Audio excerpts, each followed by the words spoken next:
তোমরা সবাই জয়েন করে ফেলো, একে একে সবাই জয়েন করো। আজকে আমি তোমাদের ইতিহাসের প্রথম পত্র দ্বিতীয় অধ্যায় পড়াবো। সবাই একে একে জয়েন করে ফেলো।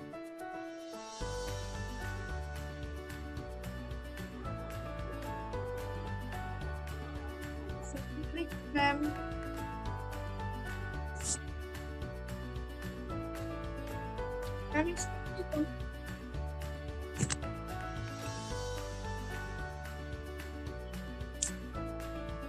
হ্যালো ম্যাম, আসসালামু আলাইকুম।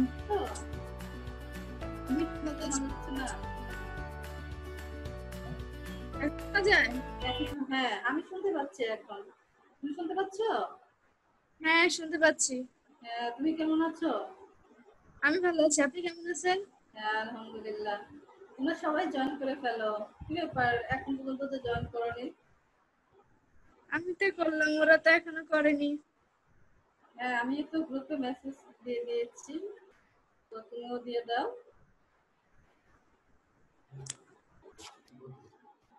ম্যাম, আপনি আমাদের ইতিহাস দ্বিতীয় পত্র কবে শুরু করবেন? ওটা তোমাদের তোমাদের একটা রুটিন আমি দিয়ে দিয়েছি গ্রুপে, দেখেছো? যে ওখানে হ্যাঁ, কথা লেখা। ওখানে তোমাদের যে দ্বিতীয় পত্রের যে স্যার আছে উনি তোমাদের ক্লাস নেবে। ওটা রুটিন তোমাদের দেখো, তোমাদের বেশি সম্ভব মনে হয় ওটা তোমাদের বুধবার কিংবা হ্যাঁ বুধবারে মনে হয় বেশি সময় তোমাদের ক্লাসটা করেছে। ম্যাম, দ্বিতীয় পত্রটা আপনি নেন না। আপনি গো, আচ্ছা প্রথম ক্লাসটা স্যারের সাথে করো। হ্যাঁ, প্রথম ক্লাসটা স্যারের সাথে করো। স্যার মনে হয় তোমাদের রেকর্ডিং এ হয়তো বা ক্লাসটা দিয়ে দিবে, তোমরা ওটা রেকর্ড। হ্যাঁ বলো। সেটা ভালো হবে। হ্যাঁ হ্যাঁ, ক্লাসটা লাইভে নিলে আরো বেশি ভালো হবে। লাইভে নিলে বেশি ভালো হবে। হ্যাঁ, ওটা স্যার তোমাদের মনে হয় রেকর্ডিং এ দিবে। আমি মনে করি তোমাদের ফার্স্ট পার্টটা অনেক সহজ হয়ে গেছে, এটা আমি মনে করি। এখন তোমাদের কতটুকু হয়েছে সেটা তোমরা বলো, যে ফার্স্ট পার্টে তোমাদের কোনো প্রবলেম আছে কিনা। তো আমার মনে হয় না যে তোমাদের ফার্স্ট পার্টের কোনো প্রবলেম থাকার কথা, কারণ যে পর্যন্ত আমি তোমাদের পড়িয়েছি তো আমার মনে হয় সম্পূর্ণ তোমাদের ক্লিয়ার হয়ে যাওয়ার কথা, নাকি হয়নি? বলো কোথায় সমস্যা আছে। না হ্যাঁ না না, হ্যাঁ, আচ্ছা শোনো, আমি ওই ব্যাপারে তোমাদের সাথে আবার পরে ডিসকাস করবো, ঠিক আছে? এখন যেহেতু আমরা যে অধ্যায়টা পড়াচ্ছি, আজকে কিন্তু আমি তোমাদের সেকেন্ড অধ্যায় মানে দ্বিতীয় ফার্স্ট পার্টের দ্বিতীয় অধ্যায়টা আমি তোমাদের আজকে পড়াবো। তো আজকে আমি তোমাদের যে জিনিসটা পড়াবো, তোমাদের আমি একটা জিনিস দেখাবো, ওটা দেখে তোমাকে বুঝতে হবে যে আজকে আমি কোন টপিকটা পড়াতে যাচ্ছি। আপনি তো আসে নাই।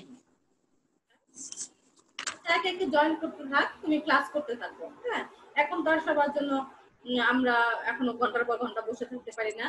যারা যারা জয়েন করবে জয়েন করে ফেলুক একে একে। এখন আমরা পড়া চলে যাই। হ্যাঁ, এখন দেখো,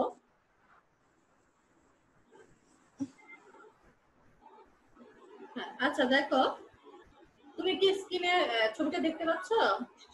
হ্যাঁ ম্যাম, দেখতে পাচ্ছি। কারণ হচ্ছে আমি তোমাদের জুমে ক্লাস নেই, জুমে তোমাদের আমি সমস্ত কিছু স্ক্রিনে আমি দেখিয়ে দিচ্ছি। কারণ দেখা যায় উপরে বোর্ডে লিখলে তোমরা দেখতে পাও না, উপরে বোর্ডে আসলে ছবিগুলোও দেওয়া সম্ভব না, জাস্ট ওখানে শুধু কয়েকটা পয়েন্ট শুধু লিখে দেওয়া সম্ভব, কিন্তু পুরা জিনিসটা কিন্তু আমি তোমাদের যে সারি হিসেবে যে তোমাদের লিখে দিচ্ছি উঠে দিচ্ছি এগুলা কিন্তু তোমাদের বোর্ডে দেখানো সম্ভব না, তাই না? এখন এর জন্য আমি কি করেছি, তোমাদের সুবিধার জন্য আমি সমস্তটাই তোমাদের স্ক্রিনে নিয়ে এসেছি, যে স্ক্রিনে তোমরা সুন্দর করে দেখো এবং দেখে বোঝার চেষ্টা করো। ঠিক মনে হচ্ছে যে আমি তোমাদের সামনে সেই খাতা কলম বই নিয়েই বসে আছি, তাই না? তো এটাই কিন্তু তোমাদের দেখাচ্ছে, এজন্য আমি তোমাদের স্ক্রিনে দেখানো আমি দেখাতে চেষ্টা করি, যে যতটুকু সম্ভব তোমরা স্ক্রিনে দেখে ভালো করে বোঝার চেষ্টা করো। আচ্ছা, স্ক্রিনে আমি একটা ছবি দেখাচ্ছি তোমাদের, তুমি কি দেখতে পাচ্ছ? হ্যাঁ ম্যাম, দেখতে পাচ্ছি, ওয়ারেন হেস্টিংস। আচ্ছা গুড, আমি এটাই বলতে যাচ্ছিলাম যে তোমাদের আমি একটা ছবি দিয়ে আজকে তোমাদের ক্লাস আমি শুরু করব। যে ছবিটা দেখে তুমি বুঝতে পারো কিনা যে আজকে আমি কোন টপিকটা আমি পড়াতে যাচ্ছি তোমাদের। যে এই ছবি দেখে যদি তুমি বুঝতে পারো তাহলে আমি মনে করবো তোমাদের অর্ধেক পড়া হয়ে গেছে। কারণ ছবিটা চিহ্নিত করাই মানে অনেক কঠিন ব্যাপার। কারণ আমি ইতিহাসে তোমাদের ছবি দেখে কিন্তু তোমাদের অনেক অর্ধেক পড়া হয়ে যায়।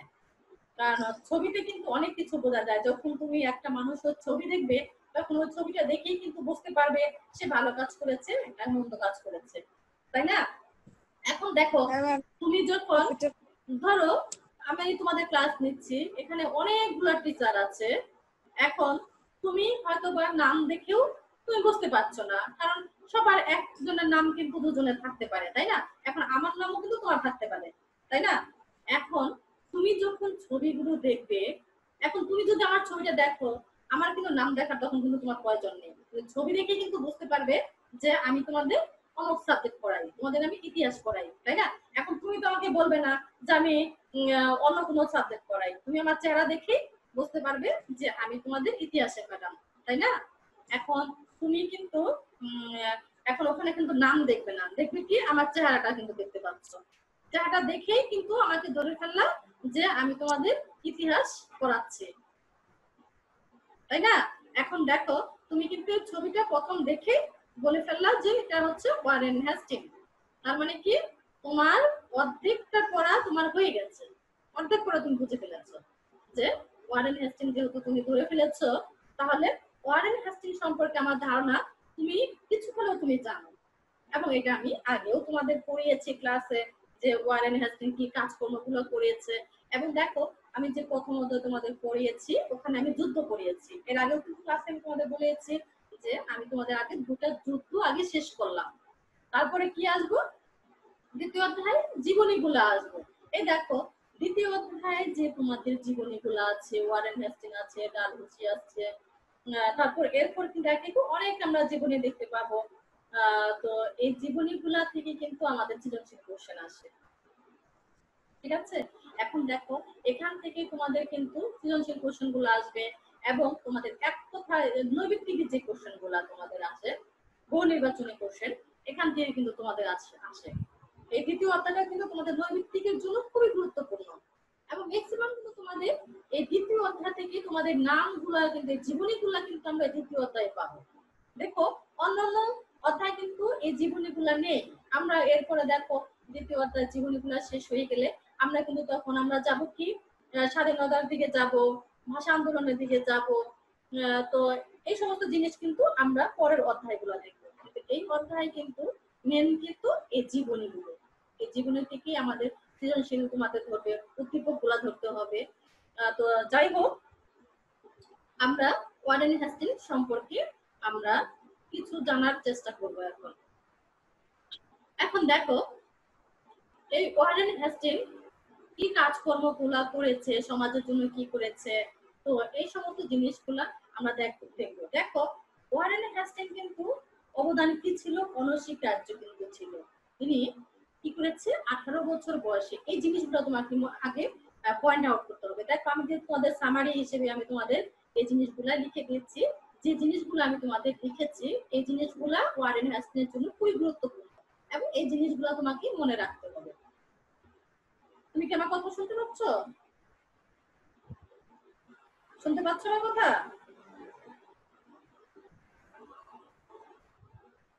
শুনতে পাচ্ছে না? সমস্যা হচ্ছে?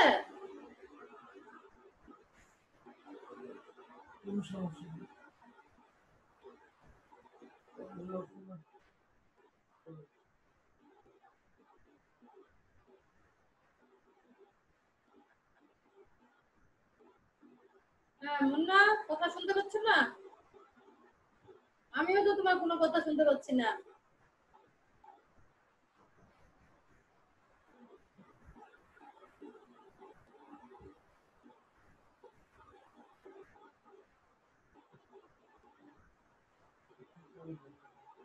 কি সমস্যা? আমিও তো কোনো কথা শুনতে পাচ্ছি না তোমার।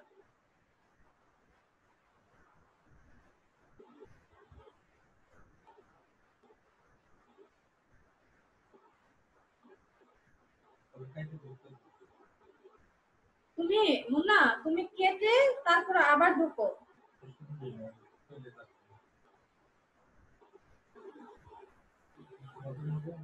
না, হ্যাঁ এটা শোনা যাচ্ছে।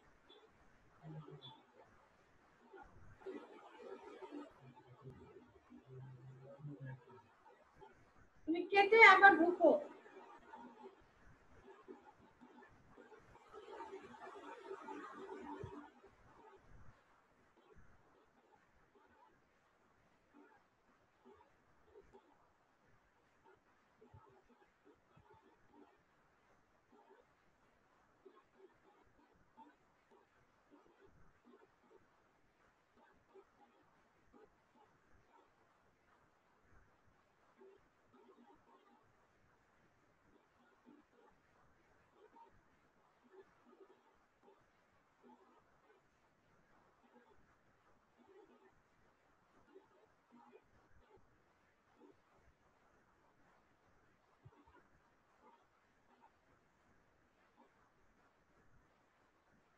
কোনো কথাই শুনতে পাচ্ছে না।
আচ্ছা দেখো, তোমরা দেখো জয়েন করে ফেলো, হয়তো তোমাদের একটু প্রবলেম হচ্ছে। তো হ্যাঁ, তুমি শোনার চেষ্টা করো তোমরা সবাই। তো আচ্ছা দেখো, এখন আমি তোমাদের ওয়ারেন হেস্টিংয়ের জীবনী সম্পর্কে তোমাদের আমি এখন পড়াবো। দেখো, 18 বছর বয়সে এই ওয়ারেন হেস্টিং কি করেছিল, কলকাতার যে কোম্পানির একজন কর্মচারী হিসেবে তিনি কি করেছে কর্মজীবন শুরু করেন। কিন্তু তার কিন্তু অনেক কর্মদক্ষতার গুণে তিনি কি করেছে, অল্প সময়ের মধ্যে কমিশন বাজারে রেসিডেন্ট পদে উন্নতি হন। ঠিক আছে? তো এখন দেখো, সে অল্প বয়সে কিন্তু সে কর্মজীবন শুরু করেছে। তখন তার বয়স কত ছিল? 18। 18 বছর, 18 বয়সে সে কিন্তু কর্মজীবন শুরু করেন এবং কর্মদক্ষতার গুণেই কিন্তু সে কি করেছে, রেসিডেন্ট পদে উন্নতি হয়েছে।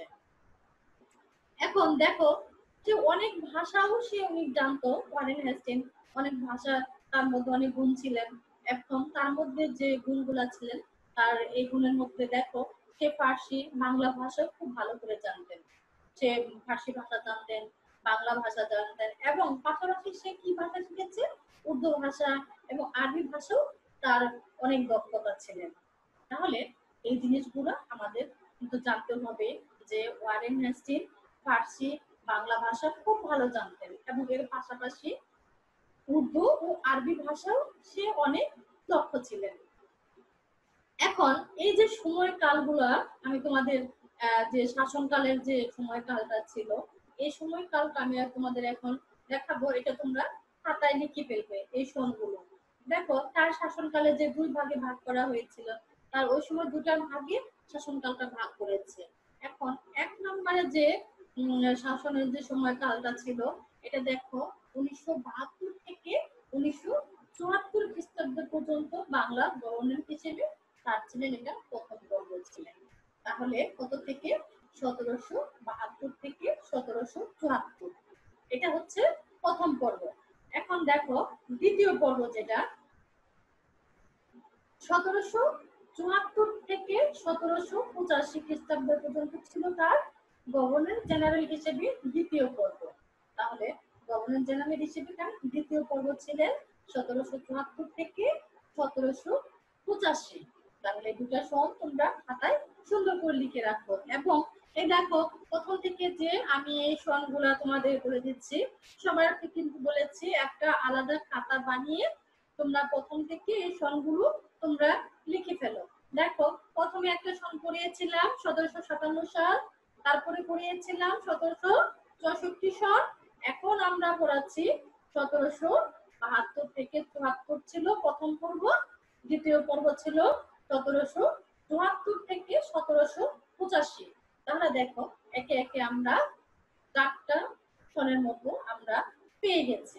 তাহলে দেখো এই জিনিসগুলা তোমরা লিখে রাখো। এখন দেখো বক্সারের যুদ্ধ হয়েছিল কত সনে যেন, মনে আছে তোমাদের? 1764 খ্রিস্টাব্দে হয়েছিল বক্সারের যুদ্ধ। এখন দেখো এই 1764 খ্রিস্টাব্দে যখন বক্সারের যুদ্ধ শেষে তিনি কি করলেন? স্বদেশে ফিরে যান। তখন এই বক্সার যুদ্ধ যখন শেষ হয়ে গেছে, তখন সে কি করেছিল? স্বদেশে ফিরে ফিরে গিয়েছেন। তখন সেখানে যে দেখো কি কি কাজগুলো সে করেছে। ভারতবর্ষে কোম্পানি শাসনের অরাজকতা যে দুর্নীতি দেখা দিল, তখন এই 1772 খ্রিস্টাব্দে তিনি কি করেছে? কাটিয়ার স্থলে বাংলাদেশের গভর্নর নিয়োজিত হয়েছে। তাহলে দেখো সে 1772 খ্রিস্টাব্দে কাটিনারের ফলে বাংলাদেশে সে কি করলেন? গভর্নরে নিয়োজিত হন।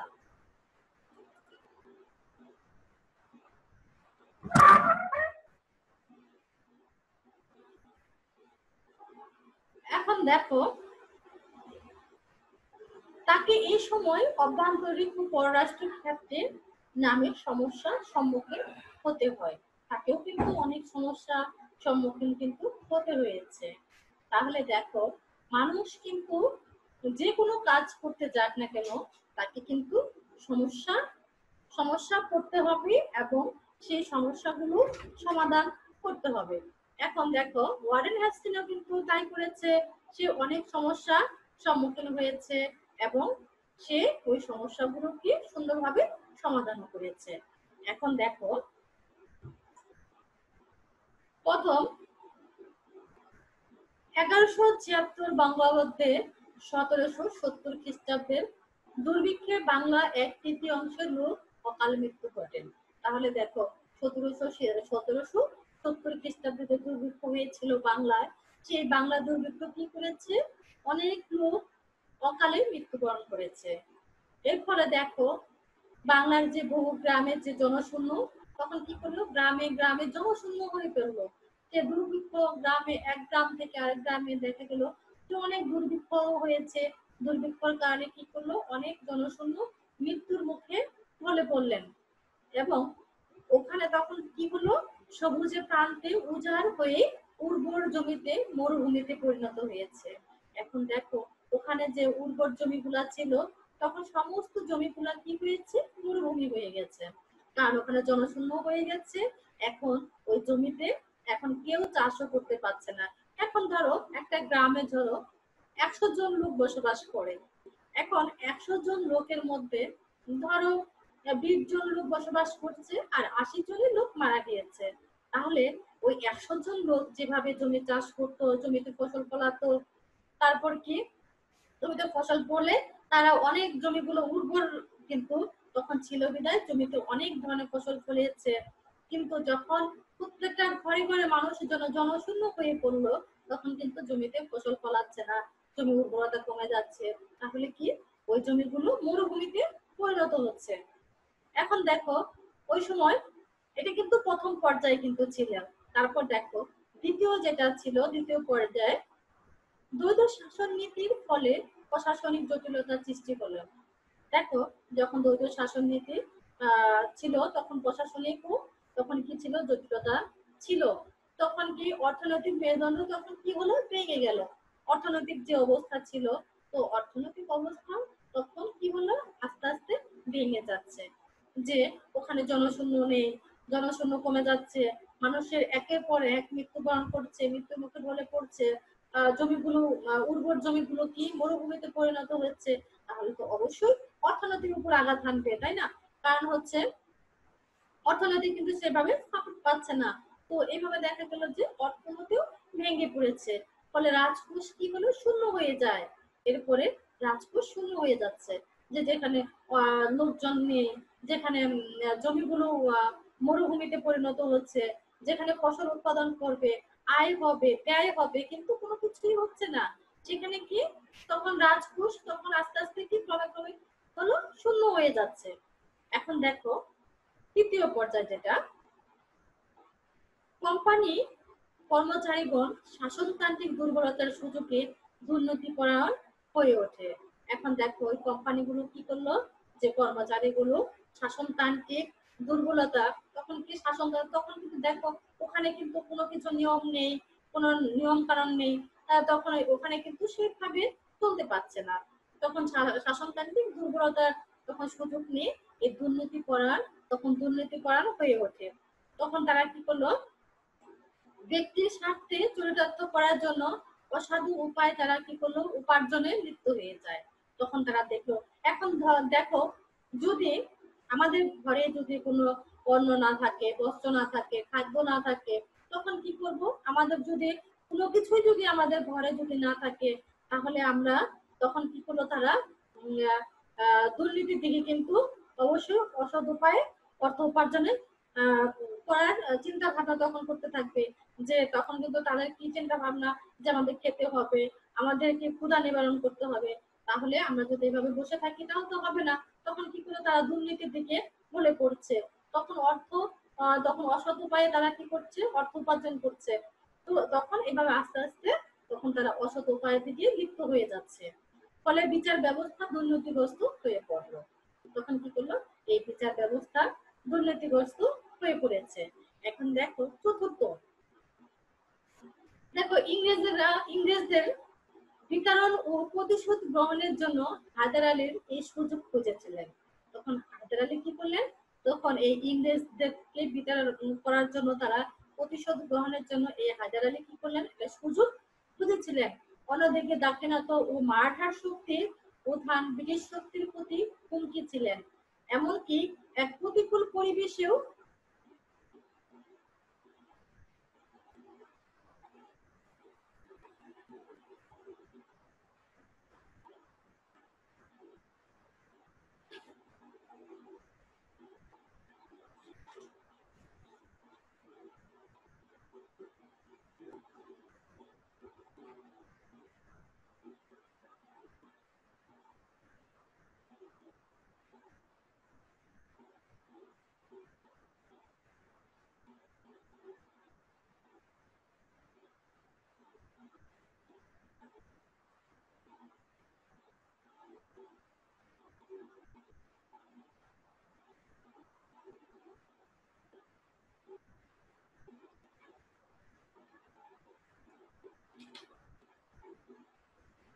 দেখো যেটা আমি পঞ্চমটা পড়াচ্ছিলাম,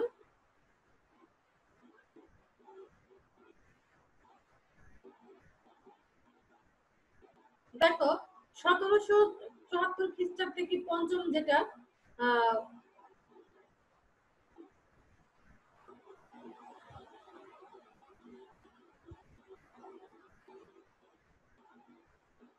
দেখো এমনকি এই প্রতিকূল পরিবেশেও তারা এই ওয়ারেন হেস্টিং বাংলা শাসন গ্রহণ করতে হয়।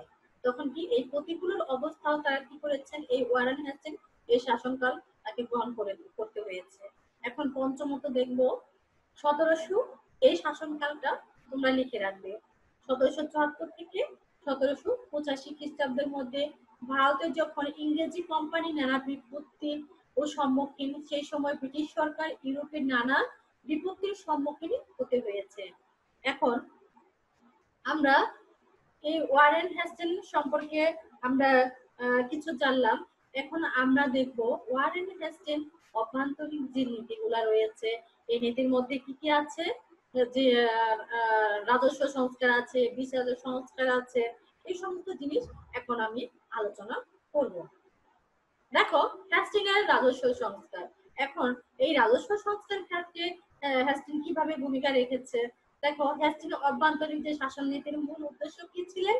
রাজস্ব আদায়ের সুষ্ঠু ব্যবস্থা প্রবর্তন ও দেওয়ানি বিচার ব্যবস্থা সংস্কার সাধন। তাহলে দেখো, এই রাজস্ব সংস্কারের ক্ষেত্রেও সে দ্বৈত শাসন ব্যবস্থা বিলোপ করে শাসন ও রাজস্ব বিভাগেও কোম্পানির অধীনে স্থাপন করে অত্যাচারের অভিযোগে রাজা খান আর কে ছিলেন? রাজা খান আর সেতাব রায়কে পদচ্যুত করলেন। তখন কি এখান থেকে রাজা খান ও সেতাব রায়কে এখান থেকে বাতিল ঘোষণা করলেন।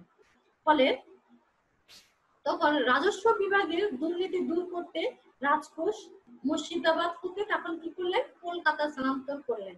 তখন দেখো, এই রাজকোষ তখন এই দুর্নীতি থেকে মুক্ত করার জন্য তখন সে হেস্টিং কি করলো? মুর্শিদাবাদ থেকে কলকাতা স্থানান্তর করে একটি রাজস্ব বোর্ড গঠন করে। তাহলে এক স্থান থেকে আরেক স্থানে স্থানান্তর করলেন কি জন্য? এই দুর্নীতি দমন করার জন্য। এখন দেখো, এই রাজস্ব খাতের আয় বৃদ্ধির জন্য তিনি কি করেছে? 5 বছর মেয়াদে সর্বোচ্চ মূল্য জমিদারি ইজারা দেওয়ার নিয়ম প্রবর্তন করলেন। ঠিক আছে, তখন এটা কিন্তু 5 বছর ছিলেন। এই বছরটা কিন্তু তোমাদের কিন্তু জানা থাকতে হবে, কত বছর সেই মেয়াদে সর্বোচ্চ জমিদারি ইজারা দেওয়ার নিয়ম প্রবর্তন করেছেন। এটা ছিলেন 5 বছর। তখন এই নামে অনুসারে কিন্তু তখন এটার নামকরণ করা হয়েছে কি? পাঁচশালা বন্দোবস্তার নামে পরিচিত। এটা দেখো তোমাদের কিন্তু সৃজনশীল কোশ্চেনে কিন্তু আসে পাঁচশালা বন্দোবস্ত কি। তখন কিন্তু এই পাঠশালা বন্দোবস্তা কিন্তু তোমাদের কিন্তু এখান থেকে তোমাদের কিন্তু লিখতে হবে বন্দোবস্তায় এটা কিভাবে পরিচিত হয়েছে। এখন আমরা দেখব এই পাঁচশালা বন্দোবস্ত থেকে কিভাবে একশালা বন্দোবস্তায় প্রবর্তন হয়েছে। এই জিনিসগুলো এখন আমরা জানবো।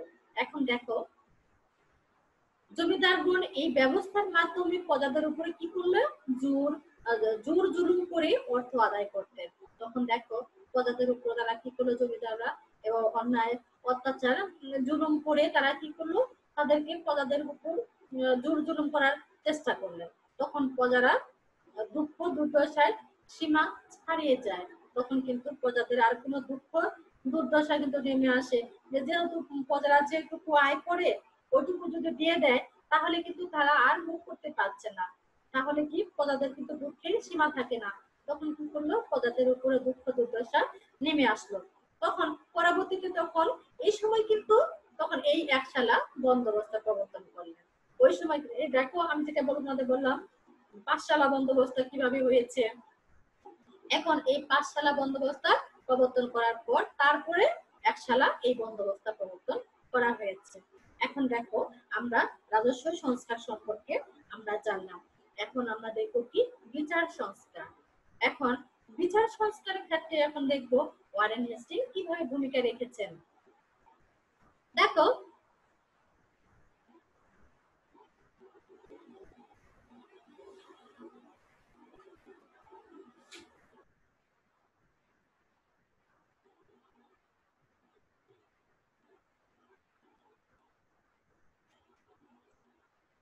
এখন দেখো, এই বিচার সংস্কার ক্ষেত্রে ওয়ারেন হেস্টিং কিভাবে ভূমিকা রেখেছে। ওয়ারেন হেস্টিং এই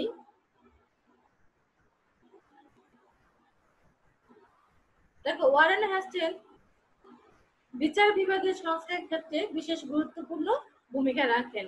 মুঘল বিচার ব্যবস্থাকে অনুসরণ করে তিনি কি করেছে? এই বিচার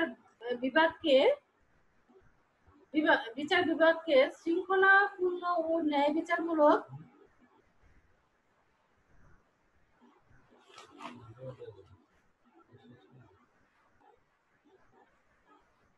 দেখো,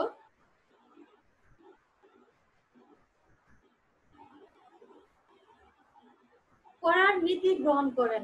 পাশাপাশি কি করেছে, এই বিচার বিভাগকে রাজস্ব বিভাগ হতে পৃথক করে, রাজস্ব বিভাগ থেকে পৃথক করে প্রত্যেকটি জেলায় একটি করে দেওয়ানি ও ফৌজদারি আদালত স্থাপন করেছে। তাহলে দেখো, প্রত্যেকটি জেলায় একটি করে কি করেছে, দেওয়ানি আর হচ্ছে ফৌজদারি আদালত স্থাপন করেছে। তখন থেকে কিন্তু এই দেওয়ানি ফৌজদারি শুরু হয়েছে। এখন দেখো, ইংরেজ ও কালেক্টর ও দেশি বিচারগণ যথাক্রমে দেওয়ানি ও ফৌজদারি আদালতে বিচারক ছিলেন। দেওয়ানি ও ফৌজদারি মোকদ্দমা আপিলের জন্য সাদত ও দেওয়ানি আদালত ও সদর ও নেজামত আদালত নামক দুটি উচ্চ আদালত স্থাপন করলেন। এভাবে বিচার ব্যবস্থা দক্ষতা বৃদ্ধি করলেন। এখন দেখো, দিনে দিনে কি করছে তারা, বিচার ব্যবস্থা কিভাবে আরো উন্নতি করা যায়, কিভাবে বৃদ্ধি করা যায়, এই ব্যবস্থায় কিন্তু তারা অগ্রসর হচ্ছে ক্রমে ক্রমে। এখন দেখো, এখানে গভর্নর ও তার পরিষদের 2 জন সদস্য নিয়ে তারা কি করলো, গঠিত হয়েছে দেওয়ানি আদালত। তাহলে এই দেওয়ানি আদালত গঠনের জন্য কি করা হয়েছে, 2 জন সদস্য নিয়েছে। এই 2 জন সদস্য নিয়ে তারা কি করলো, এই দেওয়ানি আদালত গঠন করলেন। তারপর দেখো, এই ফৌজদারি আদালত, এই ফৌজদারি আদালত গঠিত হয় তাদেরকে নিয়ে, কাজী ও মুফতিদের নিয়ে এই ফৌজদারি আদালত গঠন করেছে। তখন তাহলে কিন্তু আমরা এখানে জেনে গেলাম এই দেওয়ানি আদালত কিভাবে গঠন করা হয়েছে এবং কজনকে নিয়ে দেওয়ানি আদালত গঠন করা হয়েছে। তারপর আমরা কিন্তু জানলাম যে ফৌজদারি আদালত কিভাবে গঠন করা হয়েছে, ফৌজদারি আদালতে কে কে ছিলেন। তো এই জিনিসগুলা কিন্তু আমরা কিন্তু দেওয়ানি ফৌজদারি সম্পর্কে কিন্তু আমরা অনেকটাই কিন্তু জেনে গেলাম। তাহলে দেখো, আমরা এখন দেওয়ানি ফৌজদারি সম্পর্ক কিন্তু এখন আমাদের কিন্তু ধারণা কিন্তু পেয়ে গেল। এখন আমরা দেখো, ক্রমে ক্রমে এখন আমরা নিচের দিকে যাব, আরো আমরা সম্পর্কে জানবো, ওয়ারেন হেস্টিংস সম্পর্কে আরো অনেক কিছু আমাদের জানার আছে। আমরা মাত্র জাস্ট তার রাজস্ব সংস্থা জানলাম, বিচার সংস্থা জানলাম। তারপরে দেখো, হিন্দু মুসলিম আইন অনুসারে তারা কি করলেন, এই বিচার কাজে পরিচালনা হতো। এখন দেখো,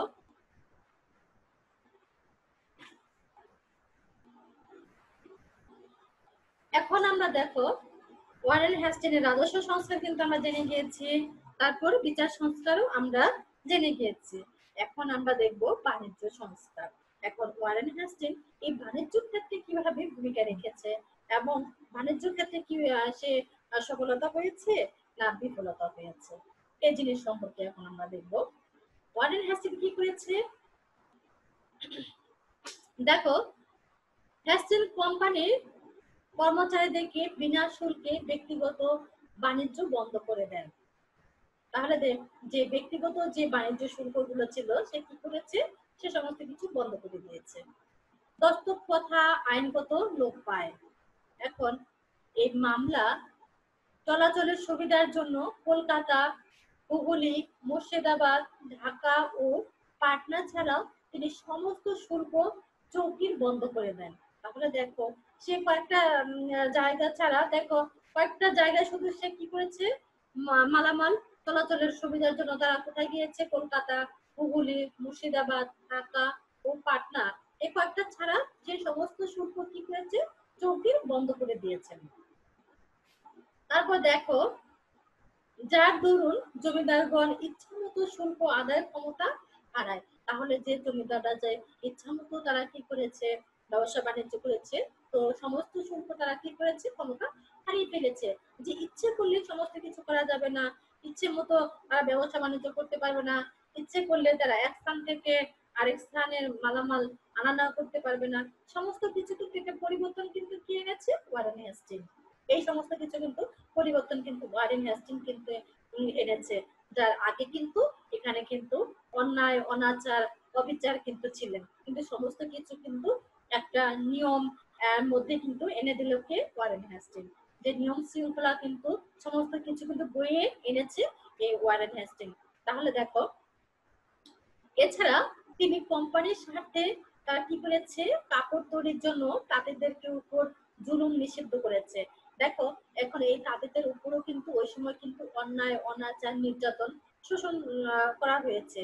তখন এই ওয়ারেন হেস্টিং এসে কি করলো যে যারা কাপড় বোনাচ্ছে, যারা তাঁতি, তাদের উপরে কি করা হয়েছে, যে জুলুম করা হয়েছে, সমস্ত কিছু ওয়ারেন হেস্টিং এসে বন্ধ করে দিয়েছে, যে তাঁতিদের উপর কোনো জুলুম, নির্যাতন, অনাচার করা যাবে না।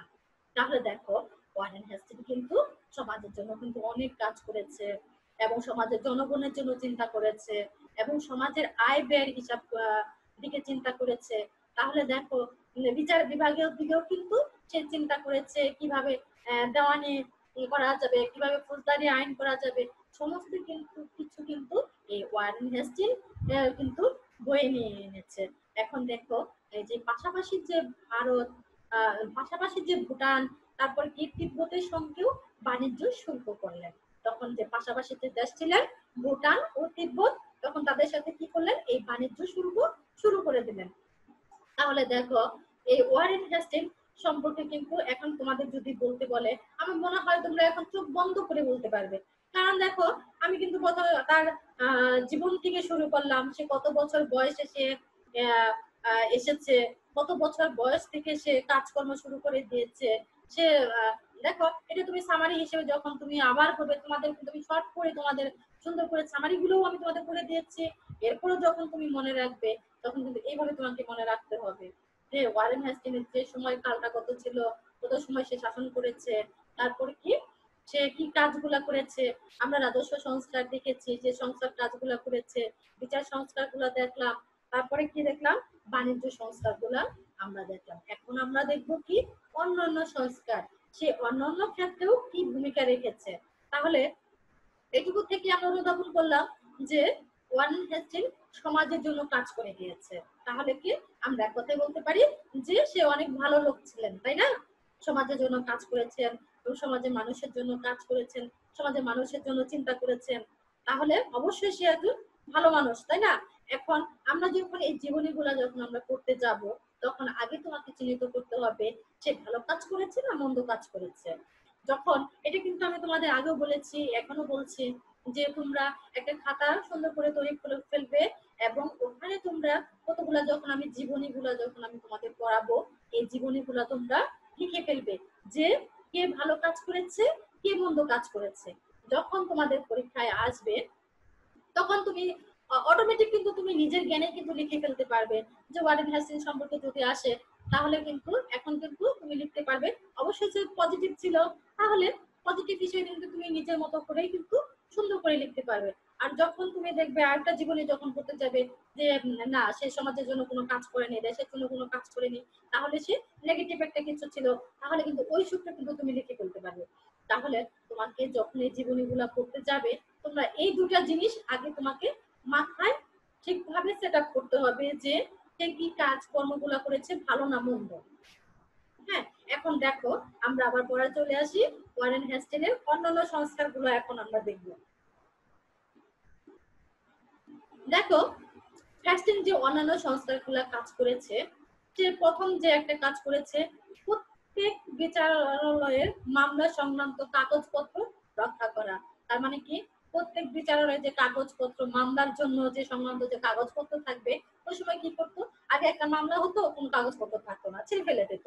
কিন্তু যখন ওয়ারেন হেস্টিং চলে আসতো তখন সে কি করলো যে না এই কাগজপত্র ফেলা যাবে না, সমস্ত কিছু কাগজপত্র তথ্যগুলো কি করতে হবে, সংরক্ষণ করতে হবে, সংরক্ষণ করে এগুলো রেখে দিতে হবে। কারণ দেখা যায় ধরো তুমি একটা মামলা করেছো, 1 বছর আগে তুমি একটা মামলা করেছো, আবার যখন তুমি আরেক বছর পরে যখন ওটার জন্য যখন তুমি যাবে, তাহলে কাগজপত্র থাকবে না, তখন তোমার ওই মামলাটা আর তুমি আবার জাগ্রত করতে পারছো না, তাহলে একটা সমস্যা হয়ে যাচ্ছে না। তাহলে কি করতে হবে, এখানে কাগজপত্রগুলো সংরক্ষণ করতে হবে। এজন্য বলেছে যে বিচারালয়ে যে মামলার যে সংক্রান্ত যে কাগজপত্রগুলো রয়েছে, সমস্ত কাগজপত্র কি করতে হবে, রক্ষা করতে হবে। তারপরে দেখো অন্তত 12 বছরের মধ্যে মোকদ্দমা না করলে মোকদ্দমা তামাদি হয়ে যাবে। এখন একটা মামলা তুমি করেছো সেই 12 বছর আগে, এখন 12 বছর পরে যদি যাও আবার ওই মামলাটাকে জাগ্রত করতে, তাহলে কিন্তু আর করতে পারবে না। কারণ 12 বছর মানে কি এক যুগ হয়ে গেছে। এক যুগ যখন পারি হয়ে যাবে তখন কিন্তু তোমার ওটা কি হবে, তামাদি হয়ে যাবে, ওটা বিলুপ্ত হয়ে যাবে, শেষ হয়ে যাবে। ওটা শেষ হয়ে যাবে, ওটা তোমার আর তুমি আবার নতুন করে আবার ওপেন করতে পারবে না। তাহলে কি হবে এখানে, তোমার 12 বছরের মধ্যে ওটাকে আবার চালু করতে হবে। 12 বছরের মধ্যে যদি তুমি যে না চালু করতে পারো, তাহলে ওটা আর তুমি চালু করতে পারবে না। এবং এই জন্য কিছু নিয়ম কানুন কি করলো ওয়ারেন হেস্টিং এই সময় বাধ্যবাধকতা করে দিল, যে কিছু নিয়ম কানুন দরকার আইনের ক্ষেত্রে, যে আমাদের এই আইনগুলো মেনে চলা উচিত। যে যখন তুমি একটা মামলা মোকদ্দমা করবে এবং ওটা স্থায়ী থাকবে 12 বছর পর্যন্ত। এখন তুমি 12 বছরের মধ্যে যদি তুমি যাও ওই কাজটা শুরু করার জন্য, তাহলে তুমি ওটা কি করতে পারবে, আবার নতুন করে আবার তুমি ওটা জাগ্রত করতে পারবে। কিন্তু তুমি যদি 12 বছর পরে যদি যাও, ওটা আর ওপেন করতে পারবে না, ওটা সমস্ত কি হবে, তামাদি হয়ে যাবে। এর জন্য কিন্তু এই কথাটা কিন্তু এখানে বলা হয়েছে যে 12 বছরের মধ্যে মোকদ্দমা না করতে পারলে কি হবে, ওই মোকদ্দমা তামাদি হয়ে যাবে। এখন তৃতীয় যে পয়েন্টের কথা বলা হয়েছে,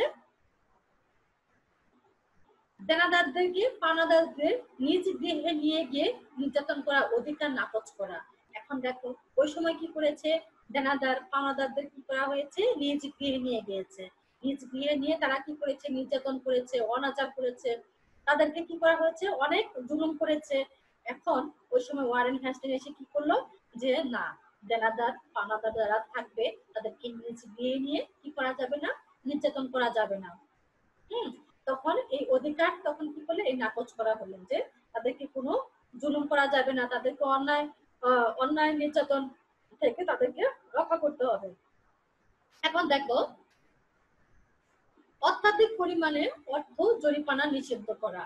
তার মানে কি, অত্যাধিক যে পরিমাণে যে অর্থ, সেই সমস্ত অর্থ কি করতে হবে, নিষিদ্ধ করতে হবে। যে ইচ্ছা করলেই অত্যাধিক পরিমাণে তোমার উপরে অর্থ জরিমানা করতে পারবে না, ইচ্ছে করলে তোমার উপর চাপিয়ে দিতে পারবে না। যে তুমি তোমার উপরে যে তোমার যতটুকু সামর্থ্য নেই, তার চেয়ে দ্বিগুণ পরিমাণে তোমার উপর অর্থ চাপিয়ে দিল, এটা তোমার উপরে আরো জুলুম নির্যাতন করতে পারবে না। এই সমস্ত কিছু কি করতে হবে, বন্ধ করতে হবে। তারপর দেখো, সুদের হার 100 টাকা পর্যন্ত মাসিক শতকরা 3.12 এবং 100 টাকার বেশি অর্থের জন্য মাসিক 2.00 টাকা নির্দিষ্ট করে দেওয়ার প্রভৃতি ক্ষুদ্র অথচ গুরুত্বপূর্ণ সংস্কার হেস্টিং কর্তৃক গৃহীত হয়েছে। তাহলে কি, একটা টাকার পরিমাপও এখানে দিয়ে দেওয়া হয়েছে।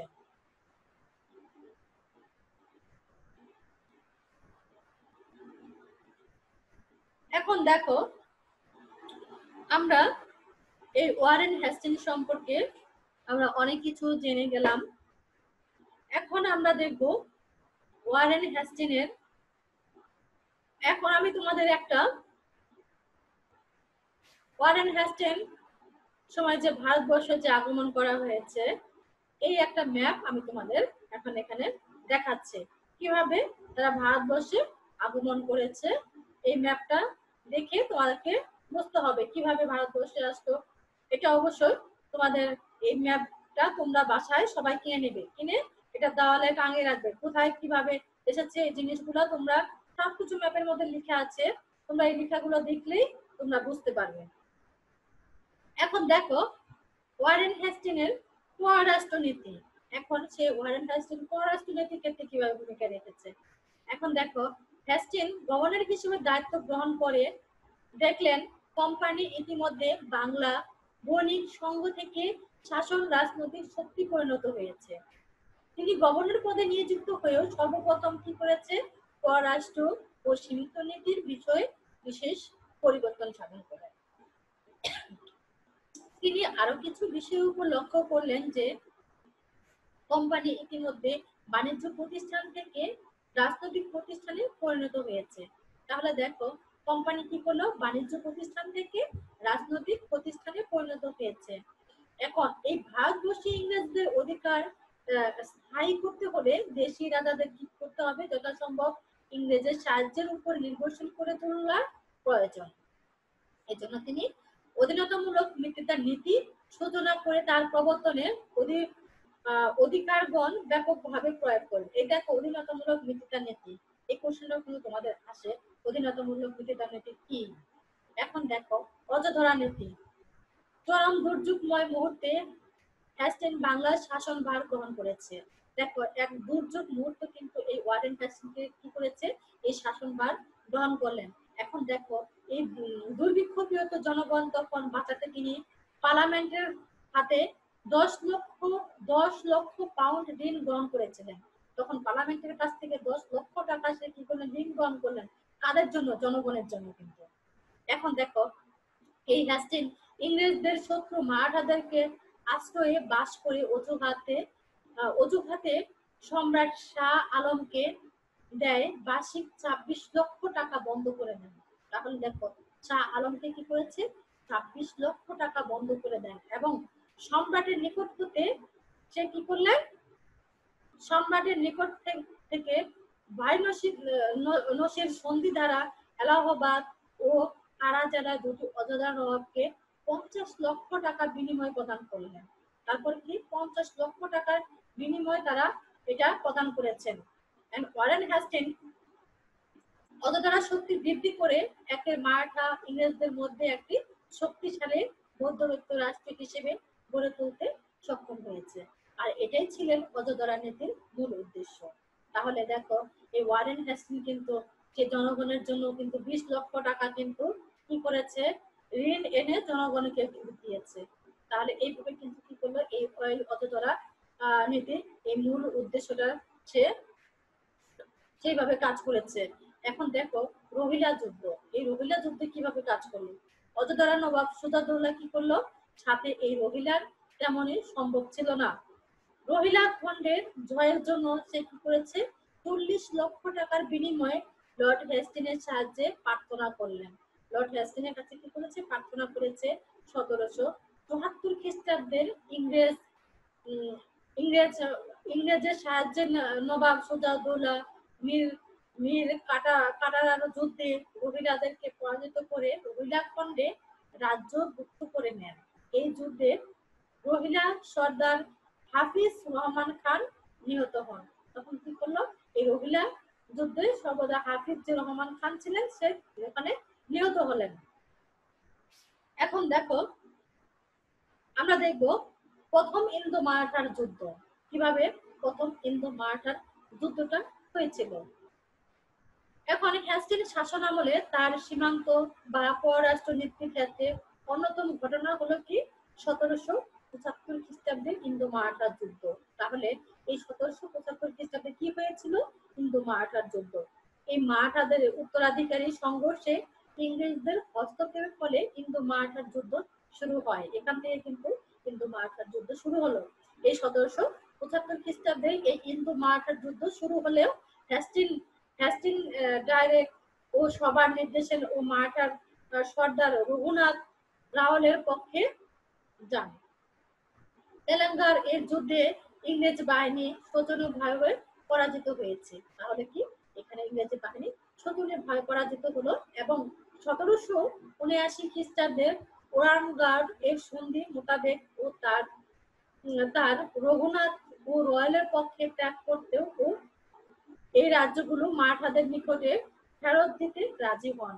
তখন লর্ড হেস্টিং এই সন্ধি অস্বীকার করে সেনাপতি গার্ডারের সহায়তায় ও আহমেদনগর ও বেসিক ও দখল করলেন। তখন দেখো শেষ পর্যায়ে সিন্ধির প্রচেষ্টায় ইংরেজদের মারাঠাদের মধ্যে তখন কি করলো, এই মালবই এর সন্ধি স্বাক্ষরিত হয়ে 1782 খ্রিস্টাব্দে সন্ধির ফলে প্রথম এই ইন্দো মারাঠার যুদ্ধের অবসান ঘটেছে। তাহলে দেখো এই ইন্দো মারাঠার যুদ্ধ কিভাবে অবসান ঘটালো এই সম্পর্কে কিন্তু আমরা দেখলাম। এখন আমরা দেখো এই ওয়ারেন হ্যাস্টিং সম্পর্কে আমরা অনেক কিছু জেনে গিয়েছি, অনেক কিছু বললাম, অনেক কিছু জেনেছি। এখন আজকে আমি তোমাদের ক্লাসে যারা জয়েন করেছিলে তাদেরকে অনেক অনেক ধন্যবাদ।